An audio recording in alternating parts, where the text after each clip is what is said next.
Hi, everyone. We had a wonderful, thorough conversation with Jason Falkner. So we decided to break this episode into two parts. Enjoy part one.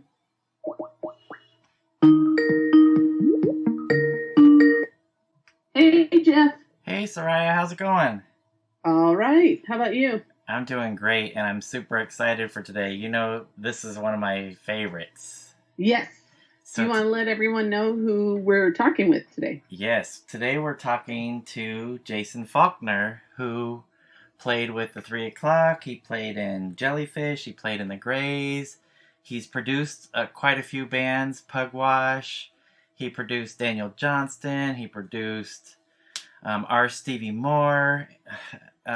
Tons of stuff. And then he's also collaborated with quite a few people. He plays guitar for Beck. He played with Paul McCartney on one of Paul McCartney's albums.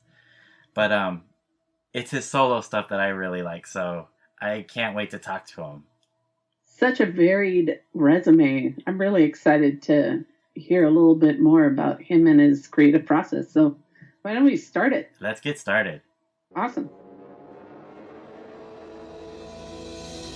Hi, this is Soraya. And this is Jeff. Our podcast is called Paisley Stage Raspberry and Rhyme, a podcast where the two of us play music that we like and share anecdotes and background about the tunes. We hope you'll join our conversation. And without further ado, a grooviar. Let's get groovy.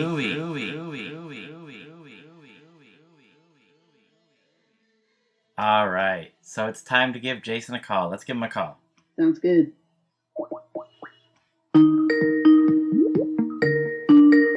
Hello? Hello, Jason. This is Jeff and Soraya. Hey, guys. How you doing? We're doing great.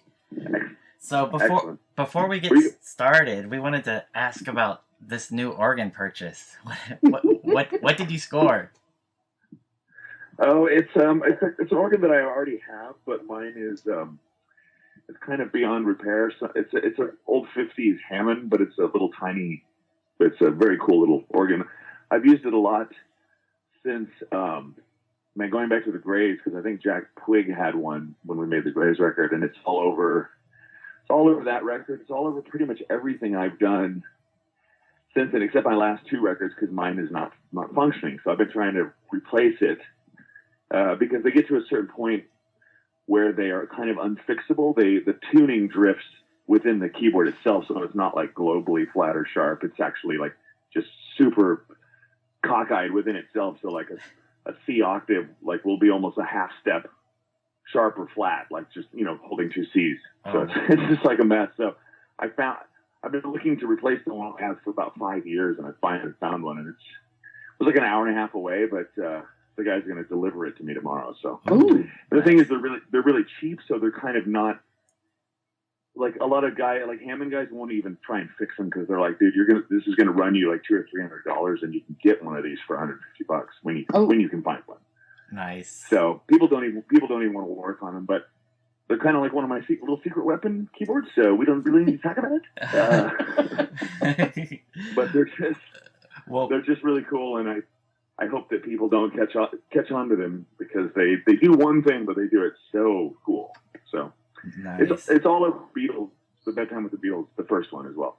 Okay. We definitely want to talk a little bit more about that release in a little bit. But for our listeners, I'm pretty sure that all of our listeners already know who our guest is today. But for those who don't, we're talking to Jason Falkner, who began his musical career, recording career at least, with the 3 O'Clock playing guitar on their last album, Vermilion.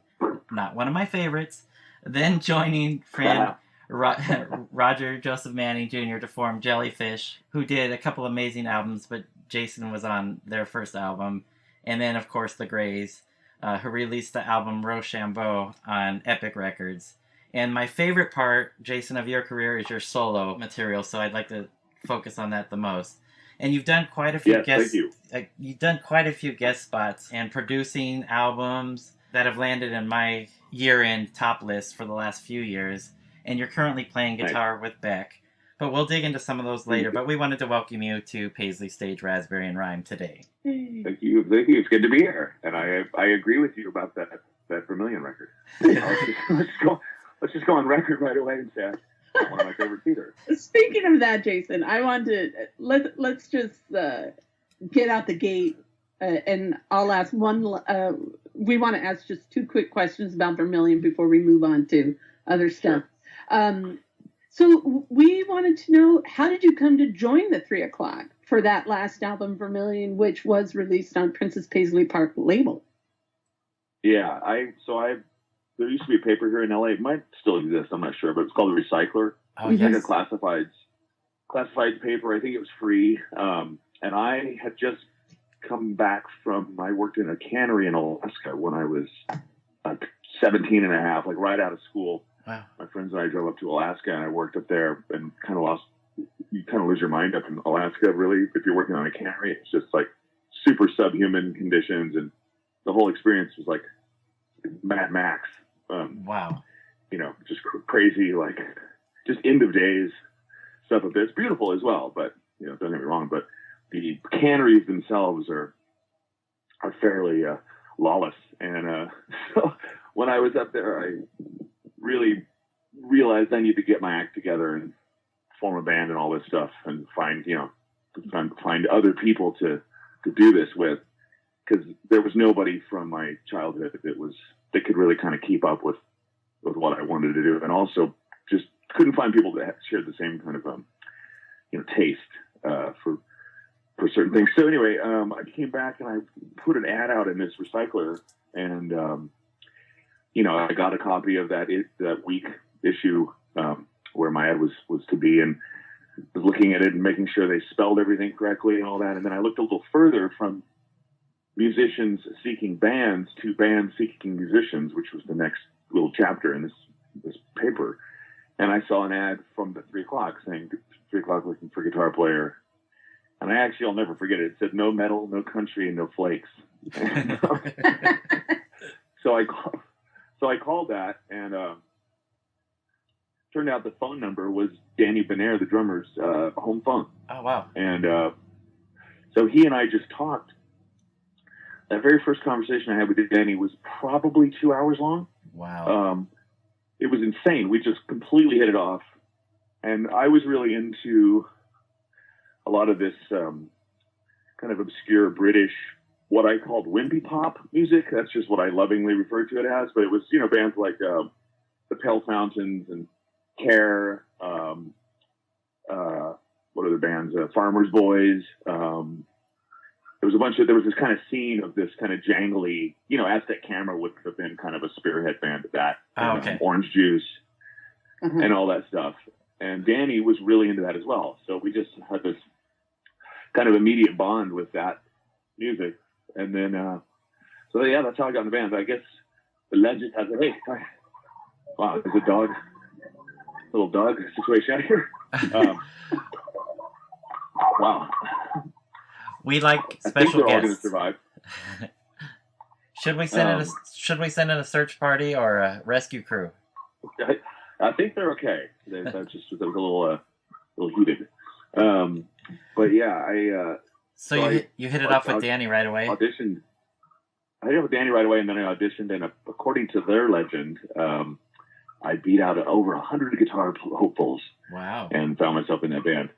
Wow. And the funny thing is, I was a huge fan of that band when I was in high school. Like, my high school band covered a couple of 3 o'clock songs we did with a Cantaloupe Girlfriend and I Go Wild. Wow. And so I'd seen the 3 o'clock going back to maybe when I was 15 or 16 was the first time I saw them. Okay. Out in the valley here in LA. So I was a big fan of that band, and had kind of, moved on to other stuff by the time I had seen the listing in that paper.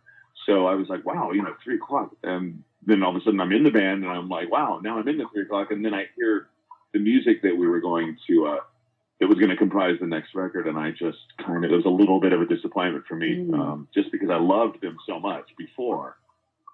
Yeah. So, and they had kind of strayed from their kind of Beatles, via Monkeys, 60s thing. They'd kind of strayed from that a little bit, and it sounded more modern in a bad way, in my opinion. So that was a little bit of a like a wah wah, you know, because here I am in this band that I loved, but the music wasn't what I loved about them, you know. So right. You know. So we're huge fans of the 3 o'clock, and we've covered extensively Broke Hoedown, 16 Tambourines, and Arrive Without Traveling, but we haven't touched on Ever After or Vermilion because, well, honestly, I don't care for those. The sound on the original stuff is so great, but I think what was happening in popular music, and especially with production at that time, really destroyed some great bands. And unfortunately, I think the 3 o'clock fell into that category. But their early stuff was amazing. I would agree. Yeah. I totally agree. And I think that the weakest thing about both of those later records is the production, and especially the one I'm on.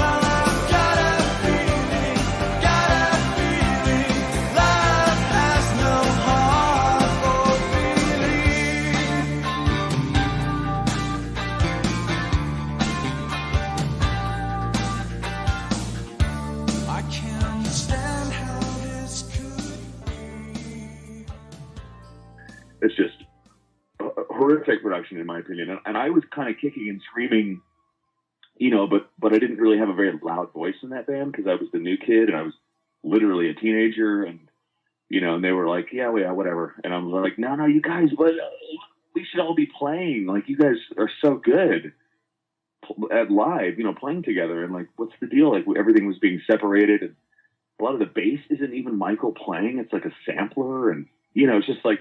It was a keeping up with the Joneses production thing, and the stuff that was happening, at least in the charts at that time, that were, you know, band kind of things, were this awful stuff like, you know, Escape Club and you know, Information Society and things like that. It was just like, this band should not care about that, in my opinion. But again, nobody's really listening to me. Yeah.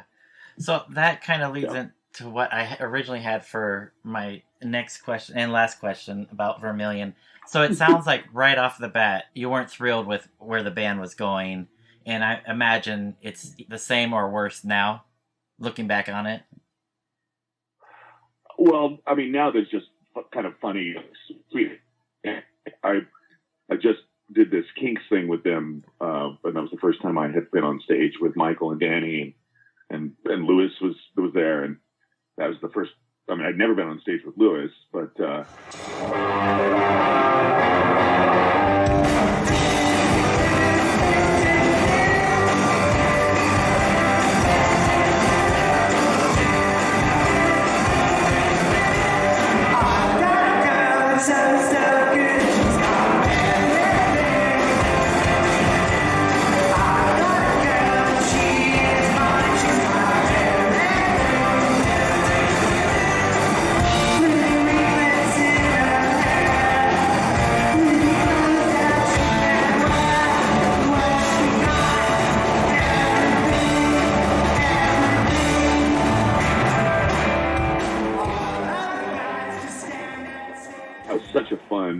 you know, kind of quick little reunion, if you want to call it that. So, but yeah, I mean, making the record was, you know, I was so happy to just be making a record. I couldn't believe I was in a recording studio making an album, you know, with anybody. So I was just excited about that. And, yeah, the whole experience was, you know, not the most exciting. They were kind of at the end of their rope as well, as far as being a band, and you know, they'd already been around for quite a while with each other. So it just had a feeling of like, you know, last legs kind of thing. Right. which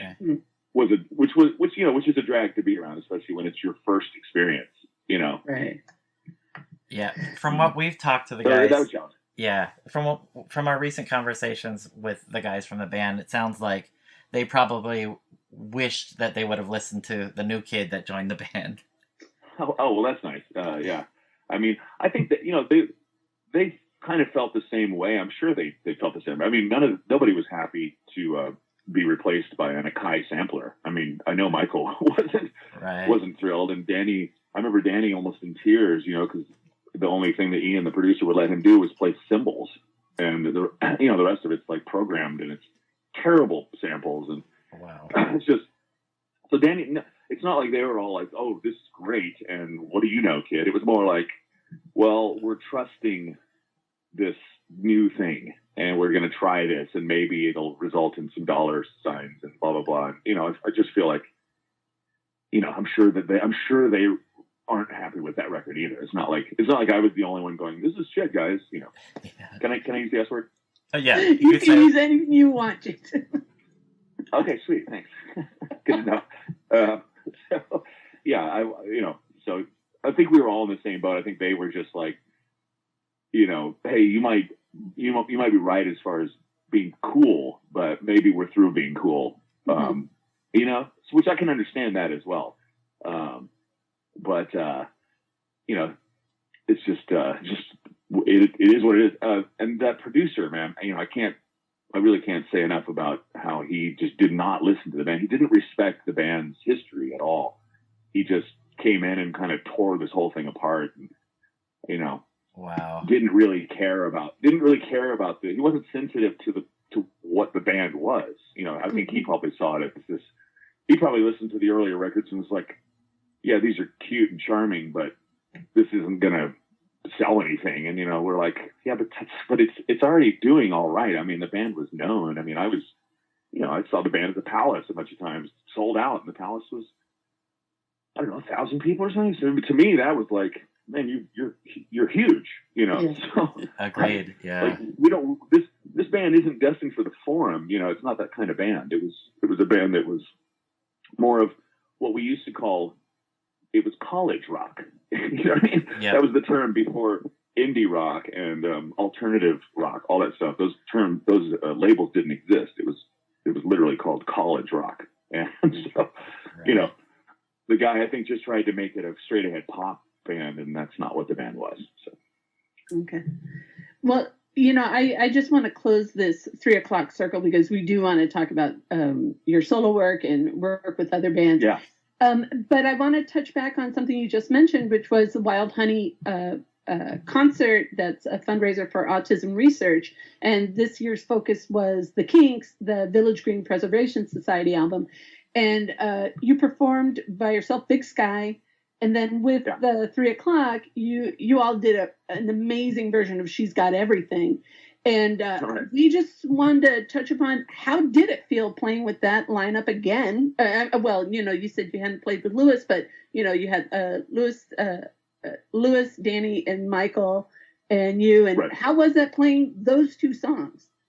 We only did that one song together, but Big Sky. So I first heard that record when I was probably early 20s. Somebody gave me a cassette that had the Village Green record, and then the other side was Odyssey and Oracle. And needless to say, that became my favorite cassette for like a decade. I mean, I could not believe both of those albums.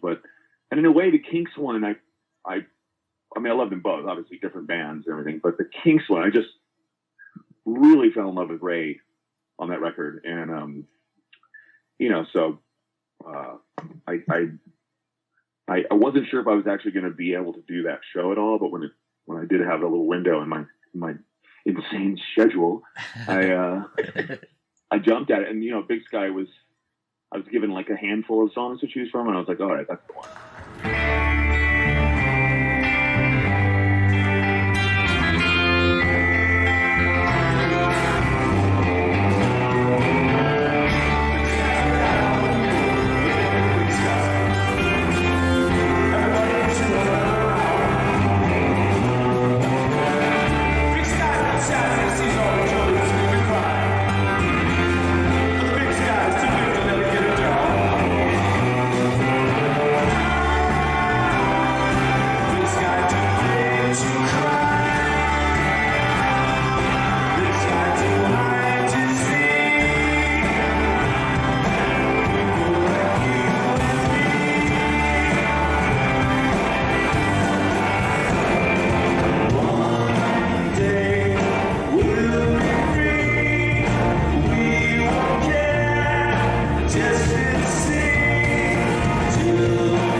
all the time, Nice. like compilation cassettes.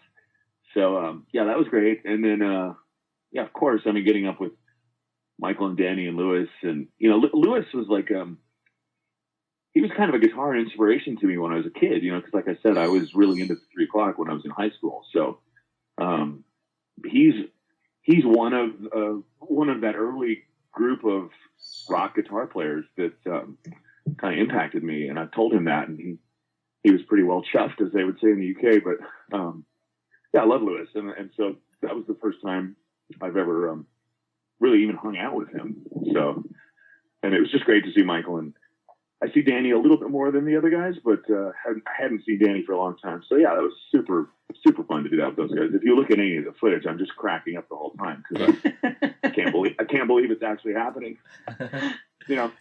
Yeah, you and Louis looked like you guys were having a blast.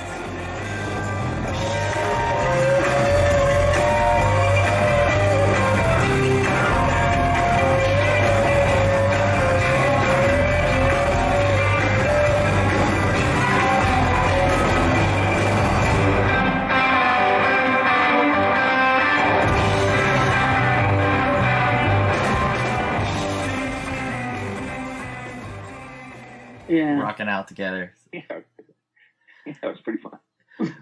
So Jason, after nerding out, yeah, and playing one of your favorite songs from your old mixtapes that used to end up on your mixtapes a lot, right? So that's very cool. Yeah, another great version that night. Yeah, Big Sky, fantastic.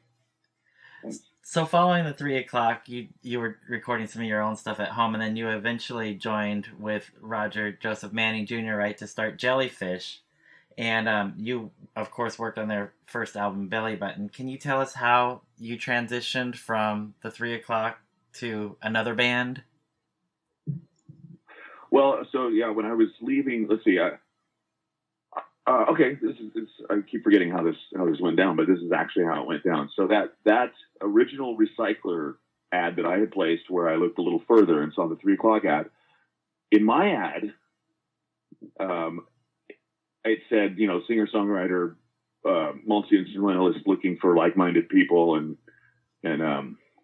into Bowie and XTC and the Blue Nile, I actually put, right? Wow. So the thing that's very interesting to me about this, and the reality that I only got one phone call on that ad. What? The thing that's interesting about that is people weren't really talking about David Bowie yet, because it's sort of like he hadn't gone away yet. And when I say gone away, he kind of recessed a little bit after the kind of the Glass Spider era, and then there was the Tin Machine, all that stuff. And it was kind of like, I think that's when the general public started looking back at the miracle of his first 15 years. And so yeah, what's interesting about that is I only got one call on an ad that said David Bowie, and no other ads. Nobody was talking about David Bowie. It was, it was a lot of hair metal, and it was a lot of, some punk, but really nobody talking about David Bowie or XTC or anything like that. So the one phone call I got was from Roger. Oh, wow. And so that's when I met Roger. He came out, he was at USC or something. And he came out, and we, to my parents' house where I lived, and we played each other some songs on the grand piano. And, I just thought like, it's interesting to know somebody else, briefly, who is into this stuff, but I didn't think I was going to be in a band with that guy. And we said our goodbyes, and then the whole thing of me getting in the 3 o'clock happened. Yeah, so then the 3 o'clock was touring. We were playing in San Jose, and the opening band, some guy comes up to me after their sound check. I think we were about to sound check, or maybe we had just finished sound checking or whatever. And this guy comes up to me, he goes, "Hey, you're Jason Falkner." I'm like, "Yeah." And he goes, "I think our keyboard player knows you." I'm like, "Who's your keyboard player?" He's like, "Roger Manning." I'm like, "What?" Oh, whoa. Roger Manning. And so this little guy comes over to me. He's like, "Hey, man." And I'm like, "No way, dude." And he's like, yeah. Because, God, I'm trying to remember the sequence of events, but at some point he had called me saying, I've been racking. I moved up to San Francisco again, and we've been racking our brains for a guitar player. And you're the guy. And I was like, well, I just joined at 3 o'clock. And he was like, what? And so we were like laughing about that. And then this is probably like a year after that where, you know, I'm running to him again at this club. Okay. And he's like, well, this is the guy, the singer in this band is the guy where the two of us want you to be the guitar player. Like, so check us out and see what you think. Oh, wow. And so I watched their show and I was floored by Andy. And so that kind of planted the seed of not only my departure from the 3 o'clock, which I was already planning on doing anyway. That tour was brutal. So that's when I decided to kind of start. The three of us kind of started talking about forming what became Jellyfish. Wow. Oh, but again, it was a big thank you to the Recycler. Who knew? Who knew the Recycler? Exactly. The Recycler is the Cuban of rock, apparently. I think that's fantastic. I want to bring out Mr. Jason Falkner.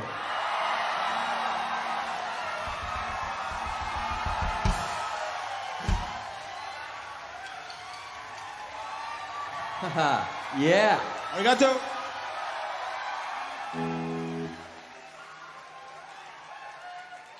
Jason agreed to come over and play a song that a lot of you might remember. So I want to hear this tent explode. You better sing along, please. 1, 2, intro.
Yesterday I was right as rain, now the forecast not.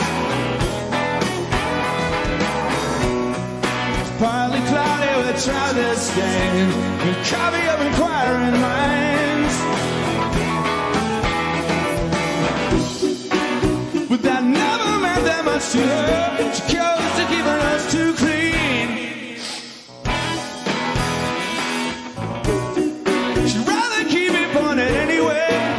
In the spine of my magazine. That is why I keep finding you. The truth is that is why I just think the one and when you say I trust in you, I promise you not true. When you say I bet you won't, girl, you know I will. And it'll be better in the end. What do you got, boy? Fuck it.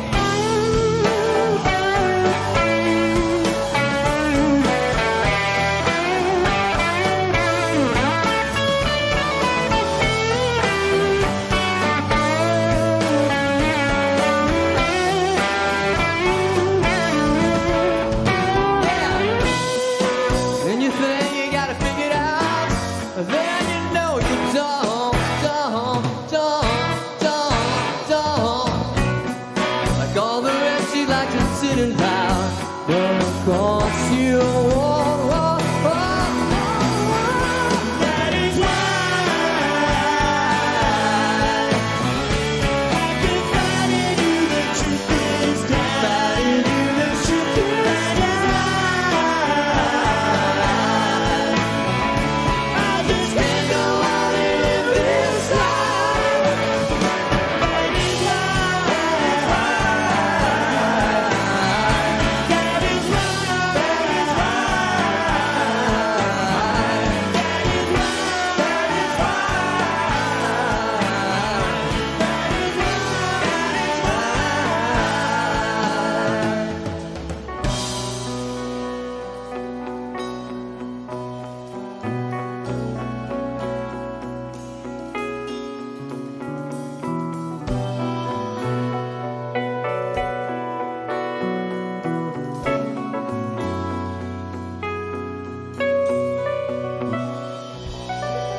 Falkner, ladies and Thank you, gentlemen. Roger. You're so welcome. We're going to do it again. Fuji Rock 2010. We'll be back with that. Okay, so one of the things that we've read was that you had stated previously a while ago, you had stated that you had no plans to join another band after Jellyfish, but somehow end up in the Greys. And the Greys released one album on Epic, Rochambeau. And on a side note, in our conversation with Matt Pucci from Rain Parade, we learned that being in a band with multiple songwriters can just be tricky. And so our question to you is, did you find it difficult being in a band, another band, the Greys, with several songwriters? Yeah, I mean, the whole concept of the Greys, we had this really, really innocent, cute, but like just brutally flawed concept, which was that we were going to all, like, we all were really we'd all had bad experiences in bands, and trying to make personalities work and all that stuff. And so we had this idea that somehow we've figured out that we've cracked the code. And what we're going to do is we're going to, this is a band of 4 generals, no soldiers, which is already, it's never going to happen.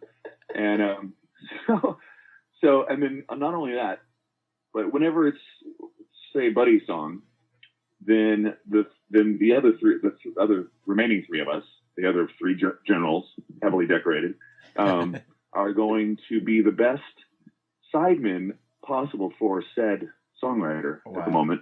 And, that would work for all 3 of us.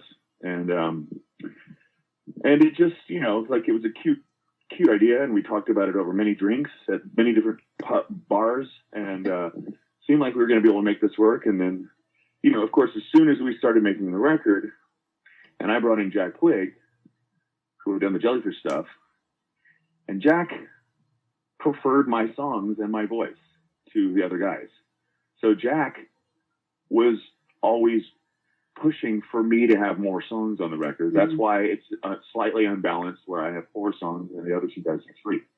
Well, you can imagine what that did to our little concept, where all of a sudden it seems that there's a real leader emerging. Yeah. And, so that's, I mean, just that little detail of having 1 extra song kind of threw our whole thing into a tailspin. Okay, it started a long time ago when I was a little boy. Sometimes the little one don't do what he's told, and mother puts back his toy. Yes, there is something you can do, my love. Won't you help me through these troubled times? And serve to remind that everything is gonna be alright, despite my fighting bitter tears. These are the very best years. I had so much fun making that record, and I was just kind of on fire. Like, I was really just bursting at the seams with ideas and exuberance. And, I did a lot to everybody else's songs as well. I did a ton of work on Buddy's stuff and even John's stuff. And Don and I, unfortunately, just never really got along. Like, once we started making the record and all this stuff, and we'd been kind of fast friends before that. But, that just kind of tore it apart. So I've always said that band was kind of doomed from its inception, just because of our wacky ideas. And, it just, it was too, you need to have people that are leading it, and you need to have some people who are following it. And ideally, you have a band situation to have, everybody kind of carves out their little place in the band. And, maybe one person is really good at the business and dealing with the manager, and maybe one person's really good at handling all the kind of artwork and all that stuff. And then, it's great when it can be delegated and everybody knows their place, and then they're happy in their place. That's the challenging part, is finding people who accept that maybe they're not the leader of the band, but you know what? They're the best guy doing this. Right. And the leader of the band can't do that because he doesn't have the mental energy to do that after he's writing all these songs, you know? Right. That band, everybody wanted to do everything. So it was just like kind of torturous, actually.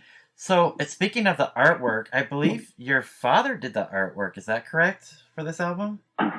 Well, he did all these big paintings, and then the label screwed that up by making this absurd circular collage out of our faces that none of us liked the way that looked. But it was like one of those things where it was done and we couldn't really comment about it. And it's like, okay, well, I just thought it should have been the four paintings. Mm-hmm. Just, you know, two on top, two on bottom. And that's it. Just a little more classic. But again, you know, that artwork to me is kind of a similar situation as the production of the 3 O'Clock record, where it was just like this kind of, yeah, you know, it was kind of like this kind of style that was happening. But yeah, my dad is a painter, and he did all these really cool paintings. And there's paintings inside as well, and even the CD itself is a painting that my dad did of us. That's cool. That's really cool. Well, yeah, he's a great painter. Your songs on Rochambeau are really, really good. And this album that was released on Epic is out of print now. Do you know of any plans to reissue this? I've actually reached out to a couple labels and suggested it, including Omnivore, and they're like, "Oh, we're all about that album. We just can't get the licensing." Do you know anything about a possible reissue? I don't know anything about the reissue of that record. You know, I think it'd be a good idea to reissue it. I think it'd be great to have that on vinyl as well. Agreed. Yes. But you know, I just don't know, and it wouldn't be at the top of my priorities as far as reissue stuff. I'm kind of more excited about reissuing my first 2 solo records.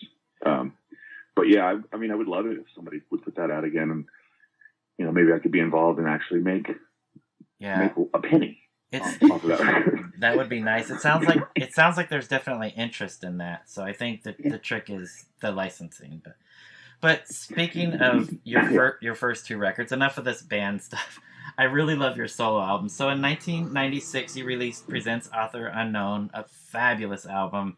And this is where it gets really exciting for me because I love your solo album.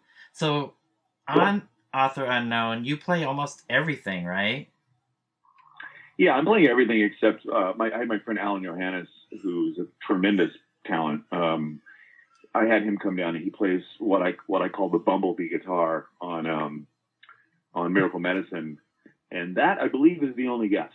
Wow. And it's just that little frenetic guitar at the end. It's just kind of like kind of buzzing around the chords, and that's why I called it a bumblebee. If I was ever to confuse things, I would most certainly abuse.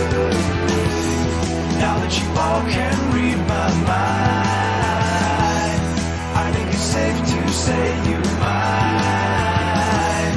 You would then subsequently lose. You lose your mind.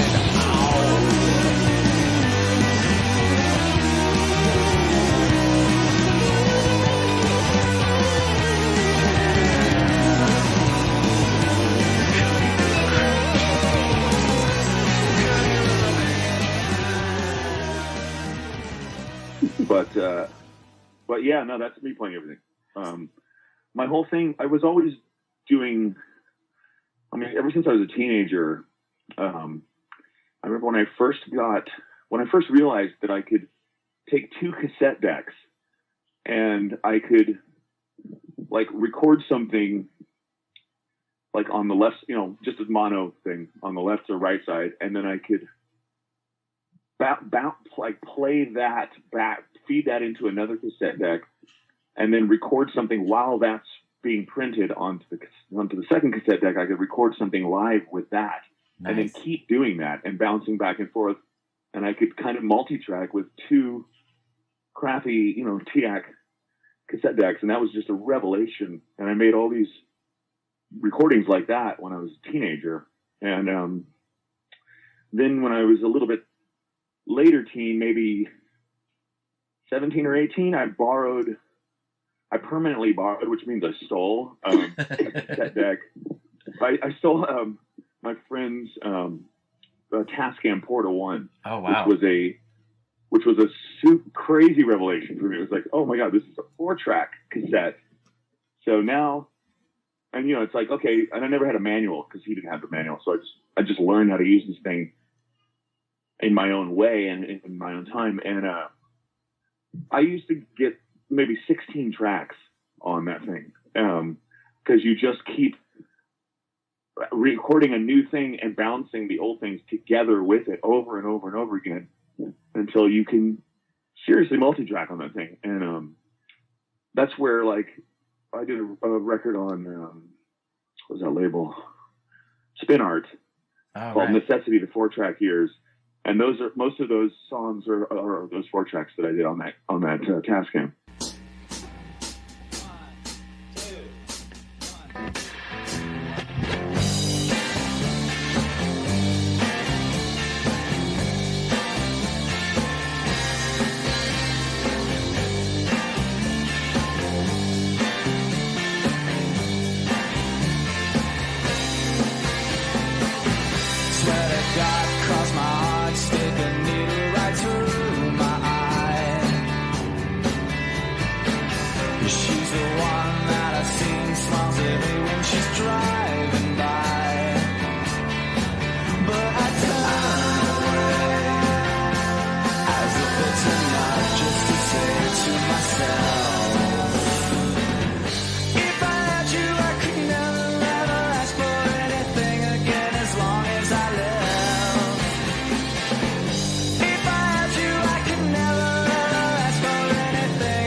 That was released in 2001. That was pretty cool to hear that. So you were kind of using the same technology that the Beatles did on Sgt. Pepper's almost. It was just a cassette instead of a big piece of tape. Yeah. It was just a little tiny piece of tape. But same concept. And the cool thing about that is that it forces you to commit, and forces you to have strong ideas, and like I said, commit to those ideas because you can't tinker with it. And so those, I feel like growing up with something like that is valuable, because again, you just have to you figure out what you're doing and you got to mean it. You can't like open it up and, can't keep tinkering with it in Pro Tools, like everybody does. But yeah, I was always playing drums first. I would record the drums, just singing the song singing the song in my head. Wow. Mm-hmm. So oftentimes not even a click. I just start going for it with the drums, and then I just build the song up from that foundation. But that's, I went straight from a 4-track to Chick Corea's studio here in Silver Lake. Wow. Which had a needless to say, a 2-inch 24-track machine and a Neve 8078 console. Oh. So I went from a Tascam Porta 1 to that with nothing in between. And that's a jump right there. It's a serious jump, yeah. And but I just recorded that first record just like I did my 4 tracks, just drums first and just build everything on top of it until I think it's done. Oftentimes I do a lot of reduction at the end because I'm like, okay, I threw every idea I had onto this thing and now it's just a little bit of a mess. So take some things out and there it is. Wow. But yeah, that record was definitely one of the high points of my life thus far. I had been in these 2 band situations that were less than ideal. And even 3 bands, 3 bands, right? 3 bands. Yeah, I forgot about that. 3 less than ideal situations, and then all of a sudden I was signed as a solo artist, which is what I always wanted to be doing anyway. And I was left alone, man. I didn't have nobody said a peep to me about what I should do on that record. I don't have any stories of, oh man, I made a mistake listening to the label and I really didn't do what I meant. I don't have a single story like that. I think I learned that lesson so profoundly in the 3 o'clock. Mm-hmm. Like just don't listen to these people, man. They don't even know what they're talking about. They don't respect this band. They don't respect us as people. It's just, it's a different motivation or whatever. So for me, it was like, I almost had like kind of an arrogance about like, nobody's going to tell me what to do. And so I just went bananas at that studio. I was there for like 2 months. Wow. And it was a thrill, man. It was a super high point in my life. One of them. And no cheesy gimmicks, like no Jellyfish gimmicky kind of stuff. I love Jellyfish, but it's pretty gimmicky. So you have none of that. Yeah, I had a problem with that gimmick. That's one of the things I could never. It just never sat well with me. I didn't think the band needed that. No, I didn't care at all about that. And for me, something that is important, that's kind of a thread in all of my stuff is, it's serious, and you can tell hopefully people can hear that I'm very sincere and that I'm, writing from the heart and all that stuff. But there's also like a lot of humor, and there's a lot of like things that kind of pull and tug at the sincerity of something. And I really like that. If something is too much one way or just kind of too two-dimensional, I get really bored. And so I like to, kind of make things a little bit more obscure. And that was in full effect on that first record. There's even the sound of it. Like, I wasn't trying to make an engineering award sounding record. And I was trying to make something that I later called mid-fi. It's not lo-fi and it's not hi-fi. It's kind of somewhere, it's kind of like this mid-fi thing. And I'm so into that because I'm into all these different kinds of bands. I mean, I love Steely Dan and Asia, but I also love Guided by Voices. And, so like, it's sonically, I'm going to be operating on both of those. Nice. From coming from both of those places, like at any given time, and maybe within the same song, there'll be some really like crappy sounding thing that's just kind of like struggling to come through the speakers, and then there'll be something that's super clean at the same time. And I just love that. I love that kind of like, juxtaposition. Yeah. Yeah, that's great. Now that you mentioned it, that's something that you're really good at, because the recordings are clean, but they always have an edge to it that doesn't make it so polished that it's like squeaky clean. And I love that about it. But I've never thought about that, but that makes perfect sense. Yeah. Oh, cool. Thanks, man.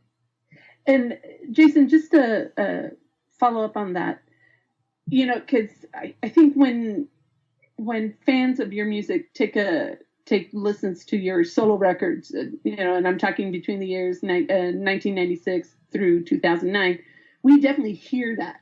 We definitely hear that that genuine, that genuineness in the songs, and we hear this kind of very earnest music and artistry. But one of the things that I found really interesting about what you just said is, no one said a peep to me. I did that record and I guided it. So we're really curious. Between that period of time, 96 to 09, you release all these solo records, and the last couple of them on a Japanese label, Noise McCartney Records. What inspired you to release those last couple of records there? You mean where, like, it's really hard for everybody else to get? Yeah. So the quick answer to that is that the label in Japan was the only label that was banging down my door and offer me a bag of money.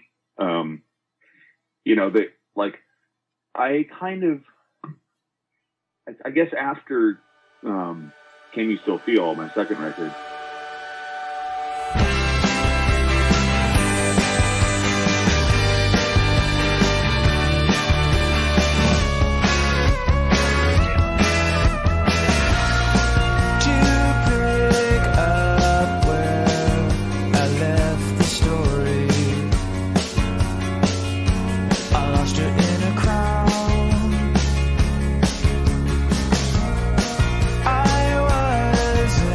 about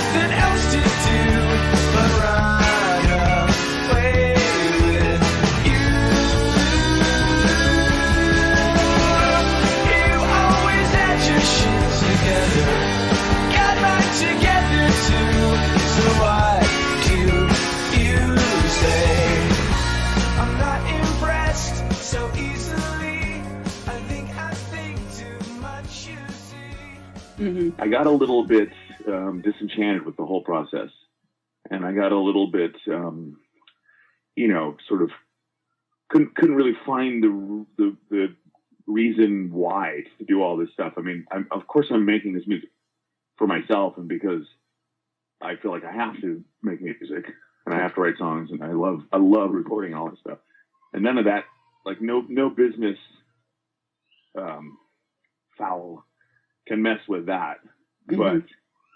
But I guess, I just got a little disenchanted with the whole business process part of it, like making a record and then like putting it out and then seeing it just flounder, because while everybody's like, this is like the best thing I've ever heard, and then that's it, and then it's like, just it felt kind of it's painful, it's heartbreaking. Mm-hmm.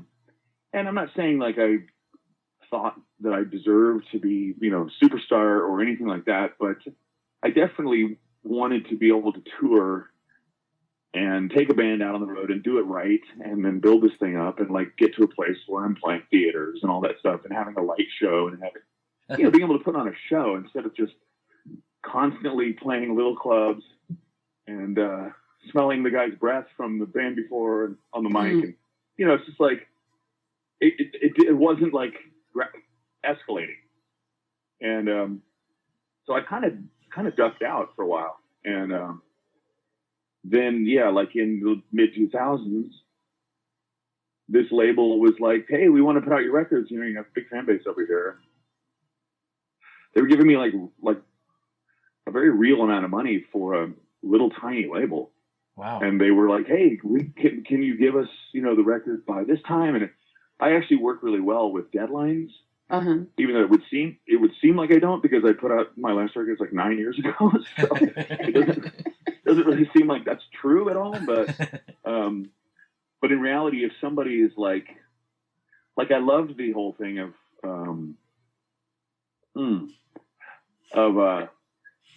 hey, can you give me a second? Sure. Sorry. No problem. Is this like live right now? No, we'll edit it. Oh, it's not. Okay, I'll be right back. Not a problem. Thanks. And that's the end of part 1. On our next episode, part 2 of our conversation with Jason Falkner.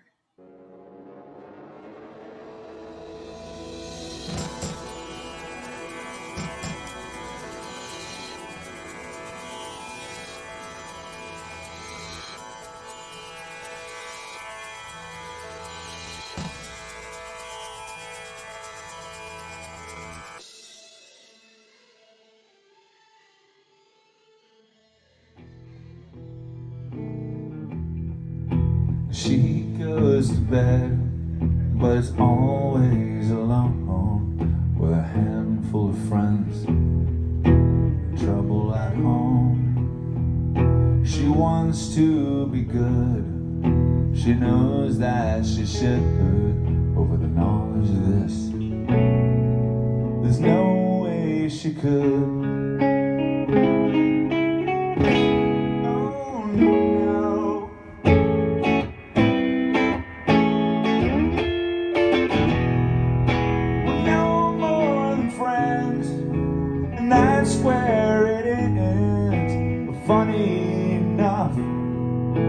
Both wearing grins, and I'll spend half the day just running around with a pocket of change and you on my mind.